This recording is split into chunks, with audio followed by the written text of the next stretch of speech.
Shut up and sit down. Welcome to True Crime Groove. I'm your host, Maze, and with me as always is my good friend Tex. How are you doing today, Tex?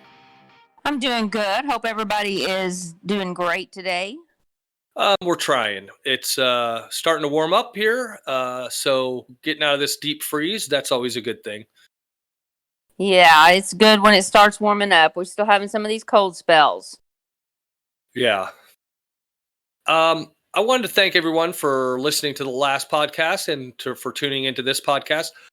We picked up quite a few subscribers off that last podcast, and we really appreciate that. We always appreciate all of the support that we get, and just wanted to thank everybody. Like I said, I started looking into this case. I picked this case mainly because the last time, the last podcast, we did a case that was kind of local to me that maybe people hadn't heard about, and so I wanted to find one that was more down in your neck of the woods, that was maybe a little less known, not quite as much pub on it. And I started reading about this case, and the thing that struck me initially, my initial thoughts were just how eerily similar the case sounded to some local cases here in Ohio, mainly the vanishing women of Chillicothe and some of the murders and misdeeds down in the city of Portsmouth. So this is a story of prostitution, a local drug dealer that they know is a drug dealer that they never seem to be able to pin anything on, some corruption in the sheriff's office and police department, and maybe some corruption in the local court systems as well. This is True Crime Groove. Let's get our groove on and talk some true crime. This is the Jennings 8. So this case takes place in Jennings, Louisiana. Jennings, Louisiana is on I-10, basically. It's around 10 to 11,000 people. It's in Jefferson Davis Parish. It's between Lake Charles and Lafayette, for those that are familiar with Louisiana. The murders took place between 2005 and 2009. There was one murder that was in 1998. The family believes this murder should be added to the Jeff Davis 8 because this person her name was Sheila Como. She was the same type of person as these other girls. She had contact with the same girls. She frequented the same places. She was beaten and was in the hospital for a year before she could even get out. She died March of 99. However, they have never included her in the Jeff Davis 8. So, Jennings, Louisiana is like many, many towns. It's divided with a bad side and a good side. By a railroad track. Railroad track goes through the town, north and south, yeah. The south side is pretty much known as the Badlands. It's the ghetto. It's where all the drugs and a lot of crime takes place. The north side's where all the wealthy people live. So if you want your drugs, if you want anything like that, you go on the other side of the train tracks. There were 8 women that died between 2005 and 2009. The first was Loretta Chason Lewis. She was 28 years old. All of these women had families that loved them. They had friends. Many of them had children. She died May the 20th, or her body was discovered May the 20th, 2005. There was a man fishing in a canal. He saw something floating in the water. At first, he thought it might be a mannequin, but then he noticed that there were some flies lighting on this body and realized, no, not a mannequin. Well, I was just going to ask real quick because, my wife watches some of these bodies were found in these canals. My wife watches the shows, where the people want to buy a house and it's on a canal and, they got boat docks and that. But that's not what that's not what we're talking about here, right? No, these are smaller than that. These are, most of them are man-made little waterways. You can put a boat on them, but not the big boats. They would be something with a very small motor. A lot of people fish off of the side A lot of people don't put a boat in there. But not populated. This wouldn't be like putting a dead body in someone's backyard. No. Okay. Definitely not. Okay. No, and they would dump this at night, and it would float around, till somebody saw it.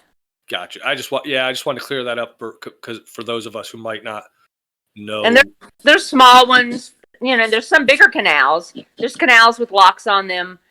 Those are, a lot bigger, but the smaller ones, there's many, many small ones around areas. So Loretta's body was decomposed when they found her. You're gonna find in these girls, they all knew each other. A lot of them were related, as in cousins. Many of them, they knew that something was up. So their murders were not surprises to the other girls. And actually, they weren't surprises to them. For instance, some of them told relatives and stuff like something's going to happen. Right. Loretta was walking with one of her friends. They were walking to a bar, and it's like she noticed. Her friend said she kept noticing something or someone, and she just stopped and she gave her purse to her friend.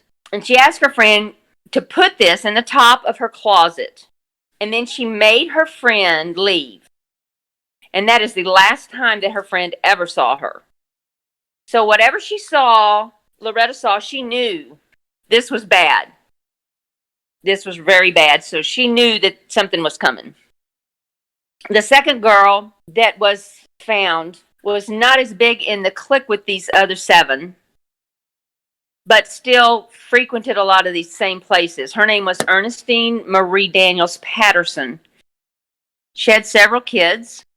She was 30 years old. The date of her death was June 18th, 2005.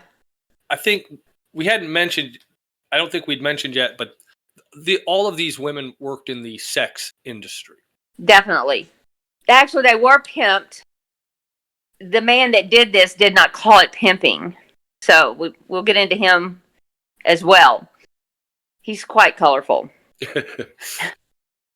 Ernestine was discovered at night by some men while they were frogging in the canal.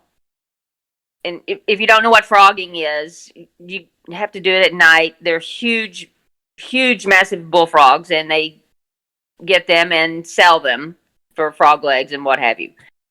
She had her throat was slit. She had 3 incised cuts on her throat. It took 2 months before she could be identified through her bone samples. This case was ruled a homicide. Her father was still living. She had many friends, and like I said, she did have children. There were 2 men that were briefly charged, Byron Chad Jones and Lawrence Nixon. Lawrence Nixon is a cousin of the 5th victim. They were briefly charged with second-degree murder. However, the sheriff's office did not test the alleged crime scene until 15 months after the murder and found it failed to demonstrate the presence of blood. Shockingly enough, after 15 months, of course, they didn't find any blood. They had credible suspects, witnesses. Like we said earlier, they had sex. They did sex work. She had hooked up with these 2 men. Witness said. Do they know if they had connected the cases at this point, or are they being investigated? No, they were just investigating. Okay. So she had hooked up with both of those 2 men. And the witness said that she was held down and that she was stabbed to death. Nixon's girlfriend, Lucinda Kagi, said that both men showed up at her house carrying an industrial-sized garbage bag, put it on the porch, and it had blood coming out of it. She washed her front porch off. The bag was placed into a white car, then driven off. The witness also said, or another witness said, a jagged edge hunting knife was left in an abandoned home on Garage Alley. and it's unclear if the law enforcement ever followed up on that. Floorboards of the car were not tested for blood for 15 months, and no blood was then seen. So, well, why did they get let go, the two guys? well, there was no blood her blood was not at the alleged crime scene. All they had was her body, which had her throat slit. They had no weapon, so they had no direct evidence. They just had what someone said. Just hearsay. Yes. Okay. Which is conveniently what a lot of this winds up to be. Right. So Ernestine's murder is the only one that a little bit different, because hers involved these two men. The third victim was Kristen Gary Lopez. She is a cousin to the seventh victim. She also lived with the sixth victim. All in the family. It does get very intertwined. Yeah. Kristen died May the 12th, 2007. She was found by a fisherman south of Welch, Louisiana. Welch is around 15 minutes from Jennings. She was floating in the water naked. Kristen's body was in the water a longer period of time. She did have some horseshoe-shaped puncture wounds, which those are consistent with alligator bites. Mm. Most of her injuries that were seen were felt to be due to the marine life there. Her dental records is what they used to identify her. One of her friends said that Kristen was always looking to see if someone was following her or watching her. She was very, paranoid, I guess. Yeah. She knew. I was just gonna say it sounds like she was really paranoid. Yeah, they said she was always looking over her shoulder, close to when she went missing. Her friend told her that she said, "You could tell me anything," but Kristen just said, "You would not understand." And she would never tell her friend what it was that she was keeping to herself. A lot of these girls, they came from families that had some of the same problems they did. Kristen's father, he also had a history of smoking crack. He smoked with her.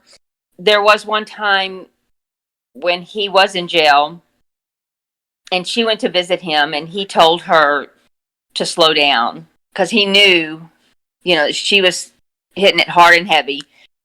He just wanted her to slow up, and he was in jail when she died. We go to the fourth victim, Whitney Dubois.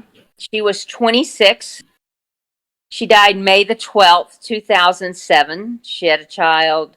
She also knew all the other girls. She was also doing drugs, prostitution. Now, these girls, none of these girls were ever arrested for prostitution. They all had rap sheets. That's really weird. Yeah, it is. You would think that they would have some prostitution on at least a few of their records, but no prostitution on their records. But they had, drugs, other things on their rap sheets, trivial things. Hers was the first body not found in water, but on a road. She was beaten and nude. Her body was decomposed. I was just going to ask, because most of the girls were beaten, right? Like beat up, like punched and stuff. Like I think several of them were. I mean, there was a couple that had their throats slit. Okay, which was all they said. That one might not have been. We're thinking maybe. I think there were two. There were two that had their throats slit. But the one you said, they had some suspects in that, and it wasn't necessarily the same suspects as in the other ones. Right. She was the only one that didn't, but there was another one that had her throat slit. Okay. Now the one from 1998 that's not included in this she was the one that was in the hospital for a year. She was very severely beaten. Okay. But the rest of them they were beaten, and a lot of what you read without reading further, it just says body decomposed. But when you start reading more, it'll say, well, it looks like asphyxiation. So you don't get a really clear picture until you start really getting into it. Now, there was a house where a lot of these girls went. It's called the Party House. All of these girls knew where this place was. It was, of course, on the south side of town. There was a police informant. Was that Frankie Richard's house, or was that a different house? The Party House. Frankie Richard partied at that house. Frankie Richard partied there. Okay, but that wasn't his house. No, he stayed other places. His mom had it. They had a trailer. His brother had a trailer beside his mom's house as well. Okay, well we'll get to that when we get to him, but right. I was just curious if they were one and the same, or if this was a different house. Right. A lot of these girls were also police informants.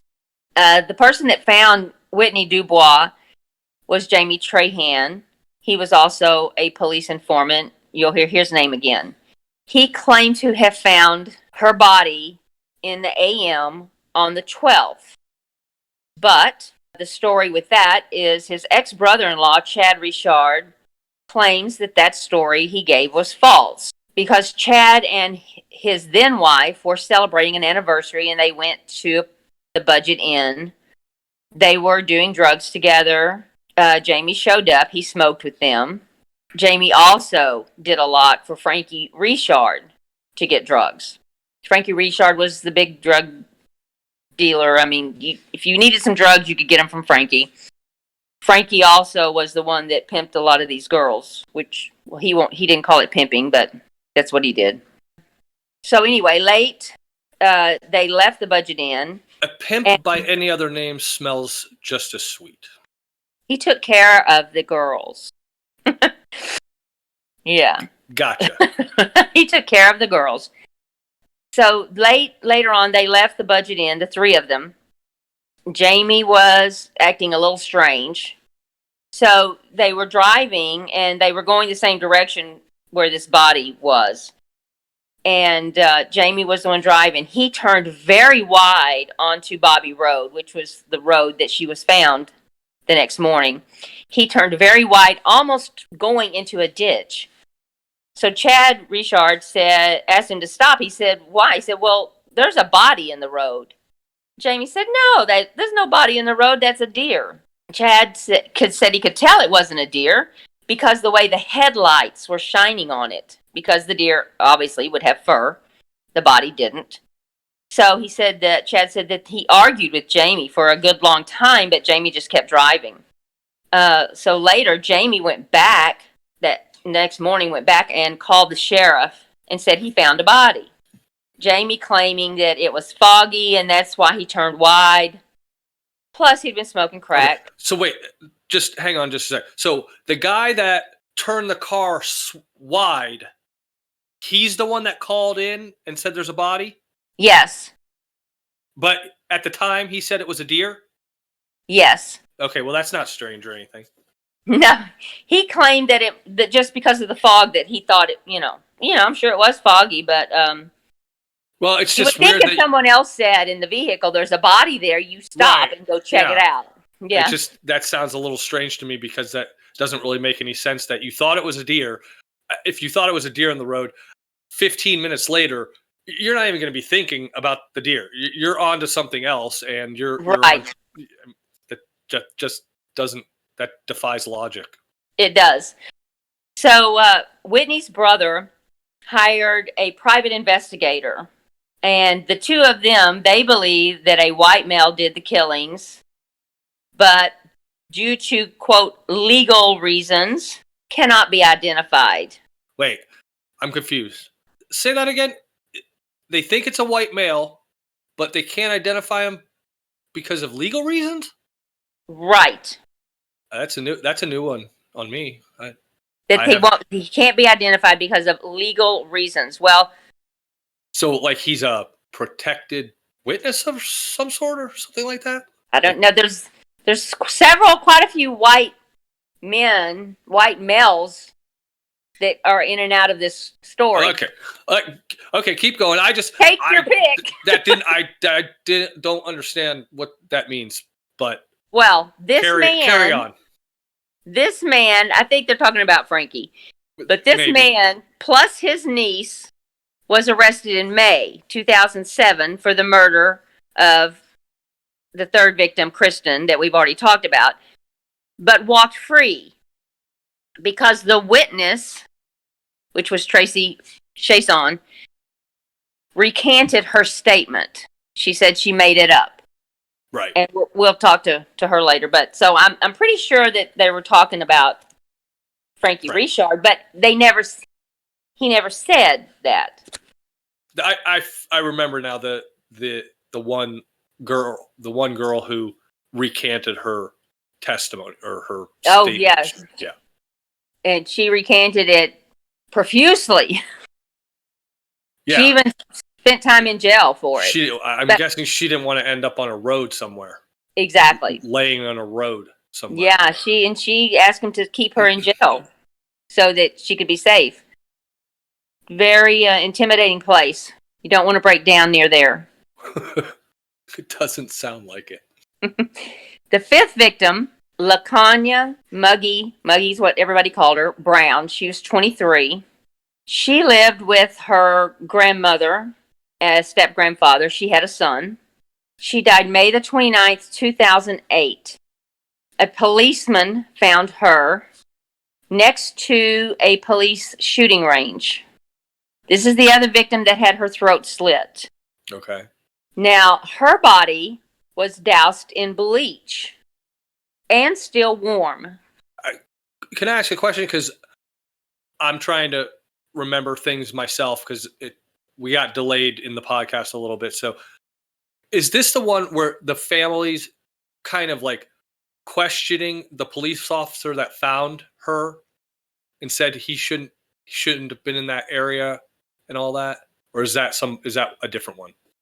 Well, I think the families thought the police finding the victims were strange, period. Right, but you just said they were very non-trusting. They're very paranoid. But in this case, I just thought it was strange in this case because you said there's a police range right there, and it was within the guy's patrol area. That road was in his patrol area. So to me, that's correct. I don't think that's strange to me. But the families in the documentary, especially, they're very paranoid about they're like, oh, that cop finding that body. That's just, there's no way. That's just too coincidental. To me, it just wasn't to me. So once the private investigator came on the scene, they got to where they stopped talking to the police because they didn't trust them. Yeah, and I get that. Because nothing was being done. They saw all these things. Right, and I even understand why. They were talking about a serial killer. Well, a serial killer? What are you talking about, a serial killer? A serial killer kills everybody the same, and it's random. It's not. These girls all had the same backgrounds. These people all knew each other. That's not what a serial killer does. So there were a lot of things in the families were like, get some people in on this case. Just the police. And because that's a good point. So we're up to the fifth body now. Yes, this is okay. Had they called the FBI at this point for help? No. They thought that their little Jennings Sheriff's Department was going to be able to handle this massacre of 5 bodies, and you still haven't called for any kind of assistance with resources and to an agency that has even the Louisiana Bureau, the LBI. They didn't call them either. No, nor the state police, nor anybody. Okay, gotcha. When you're the sheriff, it's kind of like the Old West. Right. You're the king. Well, like I said, I do understand why the families are, because to me that's ridiculous. So I understand their distrust of the cops, especially in this case. That particular murder to me made it. I didn't get any nefarious things from it. It was a cop in his patrol route that found a body near the police shooting range while he was on duty. just didn't Well, see anything weird about that. we have to remember that the families of these girls, as well as the girls and their friends, they were very familiar with what goes on in Jennings. So what might seem strange to some people was not strange to them. They knew what went on. So LaKanya Muggy Brown, like I said, she lived with her grandmother. And this She is had the fifth, or this is this the fifth? the fifth victim. Still some about her. She had become increasingly paranoid that she would be the next victim. Even so, she was going out to meet some friends and have gumbo. She told her grandmother that she would be back by midnight, and her grandmother said, "Well, be careful." And her grandmother had been telling her, "Be very careful." Then she turned and she told her grandmother, "If anything happens to me, promise me that you will raise Johnny." That was her son. Her grandmother said, "Why would you say something like that to me?" LaKanya said, "It was just something that came to my mind." That's the last thing she ever said to her grandmother. So this is when the police said, "Oh, we're seeing the connections now." Well, that's multiple, like two or whatever, had these thoughts, like these premonitions that something bad was going to happen to him, right? Right. And you've got 5 girls. They all frequented the same places. They all knew each other. They were all addicted to drugs. They all used prostitution as a way to make money. They knew each other, some were related. Did it have to do And with? the police, after 5, just saw the connection? Yeah, that's ridiculous to me. I'm sorry, but that's Yes, just it is. that's not even negligence. That's got to be something else. That's got to be corruption. Because you're not waving the flag of, hey, I need some help down here after 5 bodies. Right. You don't do anything until there's 7 bodies. Come on. Right. But Very strange.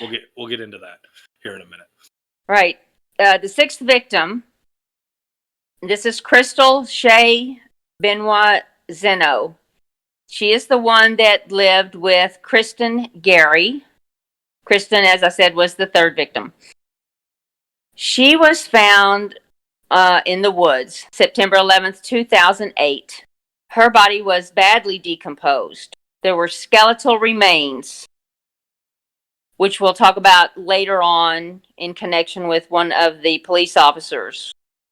They did have to use DNA to identify her, which took several weeks, which will also come up. However, the family got a call 20 minutes after the body was found to say they thought it was Crystal Zeno. So they identified her pretty fast. Well, one of the policemen went to their house and told her cousin that it was Crystal. Okay. Yes, he knew right away. Did it say how he knew right away? He said he knew by a tattoo. I thought you said it was evidently.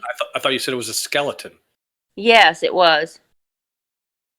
But he saw the tattoo on the skeleton. I guess it was a good tattoo. Yeah, that's a good one. I have never seen a tattoo like that. Right, and the tattoo was evidently on a private area anyway. Oh. Yes, we'll discuss that later when we. That's some good police work. The 7th victim, you'll recognize her last name, Brittany Gary. She was a cousin to the 3rd victim, Kristen. She was 17 years old. She died November 15th, 2008. She had gone to a convenience store and went missing. People searched for her for 2 weeks till finally they found her in some tall grass near Keystone Road. She was beaten. Her body was decomposed. This is one of the ones that asphyxiation was suspected. And they identified her by tattoos. I believe her mother's the one that said that her tattoos were also in very private places. One thing I found very disturbing about her is when it came time for the funeral. The funeral director had told Reverend Houillard from New Hope Missionary Baptist Church that no one would do Brittany's funeral because she was a prostitute and not the, quote, type of child most people would like. So he did. I do appreciate that minister or reverend or whatever he is. I would just like to personally thank him for doing this service for her. Well, Reverend Pouillard did the funeral, and when he did it, he made a plea that someone should have made the mayor, sheriff, FBI, state police accountable. That there had to be some evidence left after 7 murders. So, well, and they still hadn't called the FBI or the state not yet. Investigation or no. She died November the 15th. On December the 18th, 2008, the sheriff formed a task force, but the sheriff's office was still in charge, and they had basically stopped communicating with the families. There were 14 federal, state, and local law enforcement agencies. So now we have a task force after 7 girls that all knew each other, that all frequented the same places, all had the same habits. The majority of them knew something was going to happen to them and said that they were going to be a victim. This sheriff he's garbage. This guy is garbage. I'm just going to flat out say it. He doesn't deserve to be wearing a badge. Well, he still is. Yeah, I know. So, I'm not going to Jennings anytime soon. The 8th and last victim is Nicole Guillory, 26 years old. She died August the 19th, 2009. A roadway worker discovered her decomposed body off of I-10. Again, asphyxiation is suspected. This was in Acadia Parish, which is east of Jefferson Davis Parish.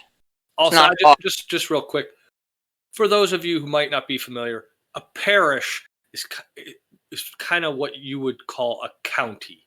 It's exactly what that is. In any other part of the country, right. it would be called a county, but not in Louisiana. As you see in Louisiana, they do things a little different down there, and they call them parishes. Exactly. A parish is a county. It's the same thing. Interesting about Nicole, her mother was making her a birthday cake. She asked Nicole what kind of icing she wanted. Nicole told her it doesn't matter, that she would not be there to see her birthday. So she knew something bad was going to happen to her as well. She knew she was going to be killed. Nicole had told her mother the police were involved. I'm starting to believe them. Yeah. October the 28th of 2009, there was a reward issued saying one person is responsible. The story went national. There was an $85,000 reward.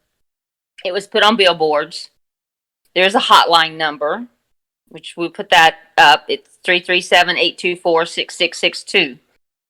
2009, the sheriff, Ricky Edwards, he did an interview, said it looks like one person, but they're keeping it open because he didn't want to say if it's one person that would eliminate other people, or a serial dumper. He literally used the term serial dumper, which was a huge mistake because it made these girls' murders seem like they were very unimportant. Yeah, I can see that. He later went back and said that he shouldn't have said that because it was a big mistake. Some things about these girls, I know we've said that they all had similar habits. They all had drugs in their systems after they died. They all partied at the party house. They were never actually arrested for strictly prostitution. They all had shared common traits: poverty, some mental illness, definitely drug abuse, prostitution. That's how they got their money for the drugs. And I was just going to mention too, from watching the documentary, except for maybe one of them, I can't remember exactly, but they all had someone who loved them a lot. Like, They all did. loved, and they mattered to them, and they did to their family members and stuff. So I don't want it to come across that these girls were like nobody was going to miss them, kind of a thing. That's not true. There are people that cared about these girls. They cared a lot. They were very tight. Their families were very tight, and their families say every day is like their family members, their daughters, their friend just died. Right. It's very, very sad. And they were from this wrong side of town. That's the difference. Well, and I think that whoever committed these murders in cahoots with elements of law enforcement. Yeah, I think that's right. Or they are law enforcement. Yeah, it's very tightly knit. Yeah. These girls were also informants for police about the local drug trade. They provided police with information about other victims before their own deaths. Well, let's talk a little bit about the drug scene. We've mentioned that the local drug dealer's name is Frankie Richard, and he is suspected, I guess you would say, is to have been involved with these murders. A lot of the family members threw his name out there as a guy who was always up to no good and that kind of thing. So who is this guy? And Frankie, like I said, was well known to these girls. He stated he loved all these girls. That's where they went for their drugs. He said he took care of these girls. He's the one that got them people to sleep with so that they could have money for their drugs. But Frankie's intertwined all throughout this story, and we will talk about Frankie a lot. There are quite a few elements to this story that involve the police and the girls as far as informants. The examples, Kristen Lopez, she was the third victim. She was present when the police shot and killed drug dealer Leonard Crochet in 2005, along with several other individuals connected to the Jeff Davis 8 case, including Alvin Bootsy Lewis, who fathered a child with Whitney Dubois. She was the fourth victim. Whitney Dubois, and also the brother-in-law of the first victim, Loretta Lewis. So these girls are all intertwined with these people. And in the Leonard Crochet case, after the state police came in, the grand jury came back with no probable cause for a charge of negligent homicide against the police, even though the state police investigation into the Leonard Crochet shooting concluded that Leonard Crochet was unarmed. So the people there in Jennings, they stopped trusting the police. They stopped talking to them. The police weren't talking to the families. The families thought that there was corruption in the police department. They were using dirty tactics. The law enforcement officers were involved in drugs, sleeping with these girls, providing favors for them, and supposedly to politicians. And these girls knew too much. The people would call private investigators. They also believed that the police killed many of the victims because of what they knew, and because of the shooting of Leonard Crochet when it came out that he was unarmed. Witness interviews implicated local law enforcement. Statements from two female inmates portrayed suspects working with sheriff officers to dispose of evidence. In Kristen Lopez's case, the sergeant who took the statements was forced out of his job, and the allegations were ignored by law enforcement. At one point, one of the jailers, didn't he take one of the girls home from the jail and like take her to her house and go inside with her? Yeah, they got rides home. They got rides home from the jail by the cops. Yes. That's Amazing. normal. That's normal. Now, the person that got the 2 female inmates' statements where they just ignored them, that was supposedly Frankie Richard. He requested those statements be thrown out. So it's not often you get a drug dealer that gets to say, throw those statements out. And they do it. And they do it. In 2009, investigators on the case decided, okay, we're going to get DNA tests on our officers because of all the allegations that were starting to come out against them. So all the officers did DNA tests, but no one could see the results. So nobody's had the results of this. So here we have officers. Somebody has seen them. The officers, but no one else. So we have Frankie, who's very well known to these girls. The girls would never say anything about Frankie, ever. They were informants for the cops. They knew too much. These girls started dying. It's a bad situation there. Frankie was always known, for his drugs. He'd been doing it all his life. He's a bad dude. This is a bad dude. He owned a trucking company. He worked in the oil fields. But he said his most memorable job was prostitution. But he did not pimp the girls. He introduced them to older men who wanted younger girls. And he made sure they got their money and that they didn't get hurt. Like a pimp does. Yes, just like a pimp does. Yes, he also owned a local strip club. He had sex with most of these victims. He was among the very last to see Kristen Lopez alive. She was the 3rd victim. Right. In 2007, Frankie and his niece Hannah Connor, they were both arrested for the murder of Kristen. We talked about that earlier. Tracy Chason, we mentioned her. She recanted. Yeah, she recanted. Her story, what she told was that Frankie beat Kristen and Hannah held her head underwater. Frankie did this because Kristen would not perform oral sex on him. Then later, Tracy said that she lied to get the detectives off of her back because they were harassing her. And she asked them to keep her in jail. I think she was there for several months. She did that so she would be safe. Right. Quite interesting. And I don't know if that story's true or not. In the documentary, though, Frankie Richard kind of portrays himself as like he really cared about these girls. Like they were his family almost. Well, I think he made probably money from them. I'm just saying, I don't know if that's true or not. I'm saying that's the way he made it sound. If you really care about somebody, like a family member, you're not going to let them go into prostitution, or at least you're going to do what you can to try and keep them out of that kind of life. Whether in his weirdo mind, he really did think he cared about them and they were like family members, he's lying to himself. Right. Well, they had to buy their drugs, and they bought them from him. Right. So Warren Gary, he was one of the investigators, and this is where things start to get interesting when we start talking about the investigators and some of the police. He was friends with Frankie. He sold. Warren Gary bought a truck for $7,000 to $8,000 from an inmate. It was a white Chevy Silverado truck. Kristen Lopez, the 3rd victim, was seen riding in this truck before her death. Then he washed and cleaned out this truck after her death. Then he sold it for a big profit. I think it was double what he paid for it.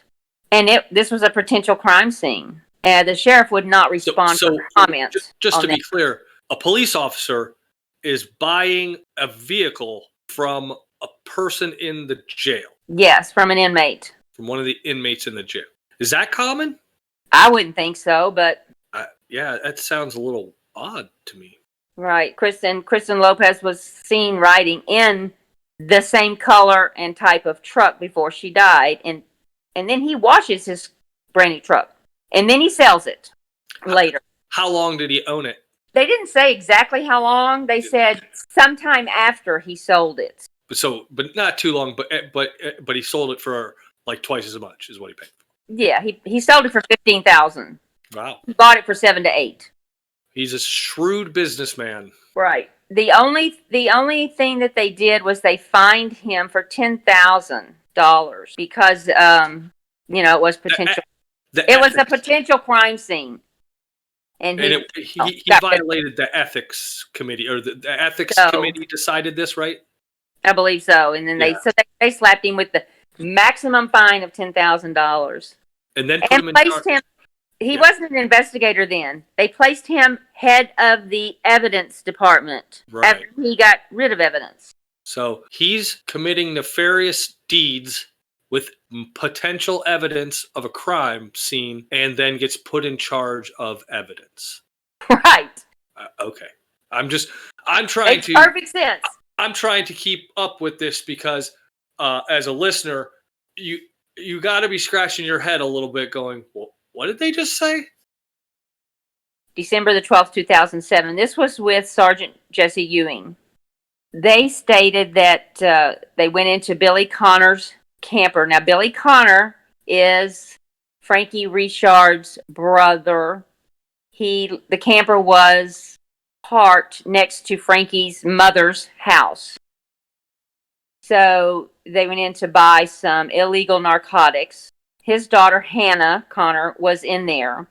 She was smoking crack cocaine. She told me that Officer Warren bought the truck to discard the evidence. So Sergeant Ewing said, "What evidence?" She said, "The DNA, the blood." He said, "So you're saying the officer said that?" She said, "Yes, sir." She said, the officer said, "Did Hannah say that?" She said, "Yes, sir."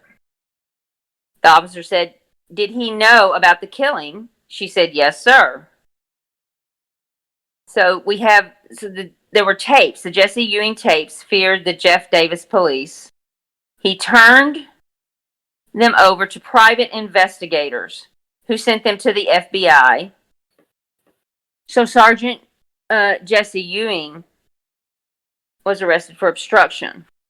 All the public knew was that Jesse Ewing had broken a chain of custody regarding evidence. So Jesse pleaded out to an office charge, and he was removed from the case. Frankie Richard was set free, and along with Hannah, because I think they were in for 2 weeks. Danny Barry, he was a jailer. He's connected to Brittany Gary, the 7th victim. Right. He's the one that drove her home, right, from the jail. Gave her a little Uber. He Ubered her home. He also smoked crack. He was known to be very mean to inmates. He would get the girls to have sex sometimes. He wouldn't let them go. This guy is bad news.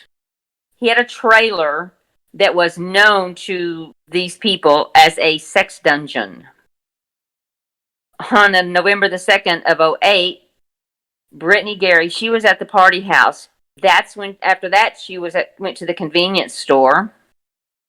She bought one of those little phones, a minute phone. She called Muggy Brown's cousin, Otis, and asked to be picked up, which he told her no, he didn't pick her up. A witness said that she got into a vehicle with Danny Barry to discuss the investigation. Several people told the task force they needed to interview Danny Barry, but when they did, it only lasted about 15 minutes. Danny Barry has a history of picking these girls up. Now, he passed away August of 2010, so he was never charged anything. His interview consisted of, well, just rumors. So nothing went. They interviewed him for 15 minutes after he picked up Brittany from that convenience store. That's the last time she was seen, right? Right. Okay. And there's people saying that he picked her up from that convenience store. Witness said he picked her up from there. And then they saw him. They interview him for 15 minutes, and that's it. That's it. Okay. Like I said, this police department is it's top notch, really. Yeah. This task force that they formed is top notch. I mean, top notch. Well, the sheriff's office controls it, And what I always thought, when the FBI came in, the FBI took over. Not here. So that's all the time we have for this part of the story. This is going to be part 1. Thank you for listening. Don't forget to check out our platforms, our Instagram, our Twitter, Facebook. You can follow us all there. And thank you for listening. I want to thank Tex for joining me again today. Always enjoy having you on the podcast, Tex. Be sure to look for, there will be a part 2 to this story. So make sure you keep an eye out for that as well. So you can, if you've enjoyed this one, you can check that one out as well. Thanks for listening. Peace, love, and stay groovy.